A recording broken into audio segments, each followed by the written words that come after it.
Avui és 7.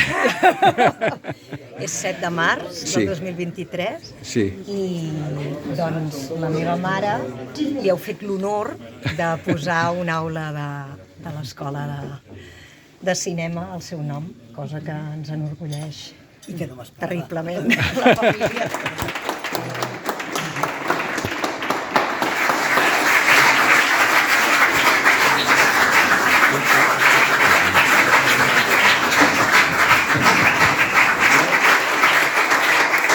Per l'esclar, que és un honor tenir-la aquí i poder-li dedicar aquesta aula.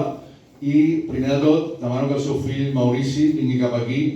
Les actuals i les futures generacions que passin per l'ESCAC coneixeran el seu nom, es preguntaran qui va ser i què devia haver fet perquè algun dia la seva signatura estigués en aquestes parets. Una dona que quan jo era petit, els dissabtes al matí em deixava acompanyar-la a la feina i mentre ella estava amb la moviola, jo explorava els racons. No hi ha hagut mai tanta unanimitat com quan es va proposar que una aula d'escac portés el nom de l'Helena. A veure, no hem d'oblidar d'on ve l'Helena. Ve del seu pare, ella va començar sent ajudant de Francesc Jaume Andreu. L'Helena Jaume Andreu és l'única sòcia d'honor que té l'AMAC, l'Associació de Muntadores i Muntadors Audiovisuals de Catalunya, i que per nosaltres és un plaer que així sigui.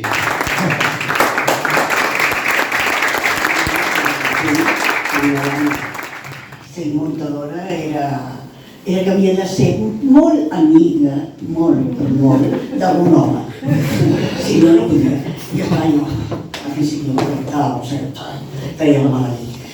I ja està, però bueno, vaig sortir endavant i vaig tenir molta sort que el meu pare em va ensenyar molt bé i realment vaig descobrir un món que jo no m'imaginava com era. Perquè, esclar, la tecnologia en aquella època no tenia res a veure amb això i era tot molt manual, sincronitzadora, movioles, en fi, molta feina. I tallar la pel·lícula en mà i empalmar la macetona, era una cosa molt complicada, no? I és maco que avui en dia vosaltres hàgiu pogut començar i aprendre així a treballar amb unes possibilitats que ajuden molt a tirar endavant. Penseu que sempre podeu aconseguir allò que us faci il·lusió, allò que us agradi, allò que us ompli, sobretot que us ompli. Perquè treballar perquè amb això guanyo més diners, no. És millor treballar amb això que torna, que et fa feliç i a partir d'aquí l'altre ja vindrà segons com digui.